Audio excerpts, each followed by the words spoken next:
गायों के लाश से भरे इस मैदान को देखिए। इसमें आप जहां नजर दौड़ाएंगे आपको लाश ही लाश नजर आएगा। जिस जानलेवा वायरस की वजह से देश भर के करीब 1 लाख से ज्यादा गायों की मौत हो चुकी है, जिस वायरस ने देश भर के किसानों के माथे पर एक चिंता की लकीर खींच दी है, जिस वायरस के कारण गाय ही नहीं किसानों का जीना भी दुश्वार हो गया है, जानिए अब सरकार ने इसके रोकथाम के लिए क्या उपाय किए हैं। देश भर के सभी राज्यों में अब तक कितने मवेशियों की मौत हुई है, सबसे ज्यादा किस राज्य में इसका प्रकोप देखने को मिला है, कैसे हजारों की संख्या में गायों की लाश को फेंका जा रहा है। इतनी बड़ी संख्या में जब गाय संक्रमित हो रही है तो ऐसे में क्या दूध पीना जायज है, सरकार इससे बचाने के लिए क्या क्या उपाय कर रही है, सब आपको बताएंगे। नमस्कार, मेरा नाम परितोष शाही है और आप जनता जंक्शन देख रहे हैं।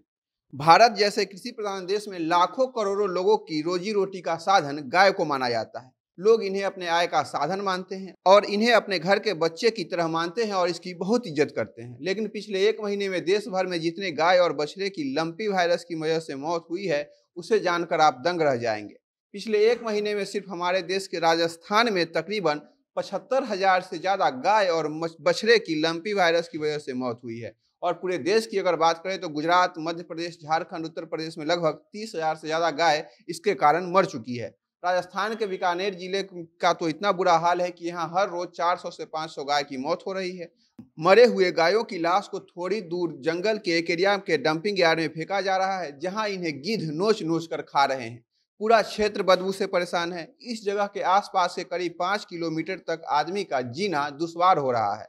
इतनी बड़ी संख्या में हो रही मौत का कारण हर जगह हड़कंप मचा हुआ है। किसानों की नींद गायब है। सभी किसान इस मामले में कोई ठोस और तेज कदम उठाने की सरकार से मांग कर रहे हैं और सरकार भी देर से ही सही इस मामले में अब कुछ हरकत में आई है, क्योंकि इतनी बड़ी संख्या में मवेशियों के मौत के कारण दूध उत्पादन भी प्रभावित हो रहा है। इसे देखते हुए आज सचिव जतेंद्र नाथ की अध्यक्षता में एक महत्वपूर्ण बैठक बुलाई गई है, जिसमें इस वायरस से निपटने के लिए मवेशियों का टीकाकरण के अलावा अन्य कई महत्वपूर्ण बिंदुओं पर विस्तार से चर्चा किया जाएगा। सचिव का कहना है कि फिलहाल हम संक्रमित मवेशियों को गोट पॉक्स टीके का उपयोग कर रहे हैं, जो पूरी तरह से कारगर है।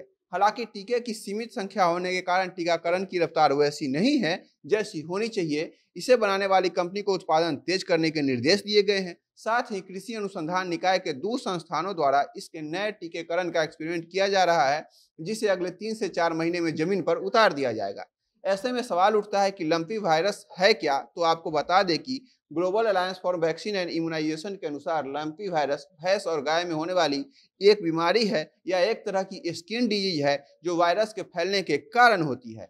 एक्सपर्ट का कहना है कि यह वायरस जानवरों के बिहेव को चेंज करा देती है। उनका शरीर तेज बुखार से जलते रहता है, उनके स्किन पर बड़े बड़े गांठ हो जाते हैं, उनके वजन तेजी से कम हो जाते हैं, उनकी दूध देने की क्षमता भी घट जाती है और कभी कभी इस वायरस के कारण उन्हें आंख की अपनी रोशनी भी गंवानी पड़ती है। अगर इस तरह के गांठ आपके मवेशी पर आपको दिख रहे हैं तो जल्द से जल्द उनके टीके का इंतजाम कीजिए और इस तरह के संक्रमित मवेशियों का दूध कोशिश करें कि इस्तेमाल ना ही हो। अगर इस्तेमाल करना आपकी मजबूरी है तो करीब 15 मिनट तक दूध को अच्छे से उबालें। आप इन बीमार पशुओं से ज़्यादातर दूर रहें। जैसा कि मैंने आपको बताया, पिछले 1 महीने में 1 लाख से ज़्यादा गाय और भैंस की मौत हो चुकी है। ऐसे में दूध उत्पादन पर भी उसका काफ़ी बुरा असर पड़ रहा है। गुजरात से लेकर राजस्थान और मध्य प्रदेश तक हर जगह लोगों को दूध की किल्लत हो रही है। वैसे तो इस वायरस से संक्रमित होने वाले किसी भी आदमी का कोई केस अभी तक नहीं आया है, लेकिन अपने बचाव के लिए जब भी जानवर के पास जाएं तो अपने हाथ को खूब धोएं। दूध निकालने के बाद हैंड सैनिटाइजर का इस्तेमाल करना ना भूलें।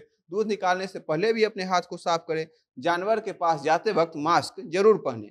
गुजरात, राजस्थान और मध्य प्रदेश की बात छोड़ दे तो अब इस वायरस का प्रकोप उत्तर प्रदेश और बिहार में भी पहुंच चुका है, जहां के लगभग 100 से अधिक गाय इस वायरस से संक्रमित पाए गए हैं, जिनके टीकाकरण की व्यवस्था की जा रही है। सरकार को चाहिए कि जल्द से जल्द वैक्सीन का इंतजाम करे, ताकि बिहार जैसे गरीब राज्यों में किसानों को इतने बड़े संकट का सामना करना न पड़े। बाकी और खबरों के लिए देखते रहिए जनता जंक्शन।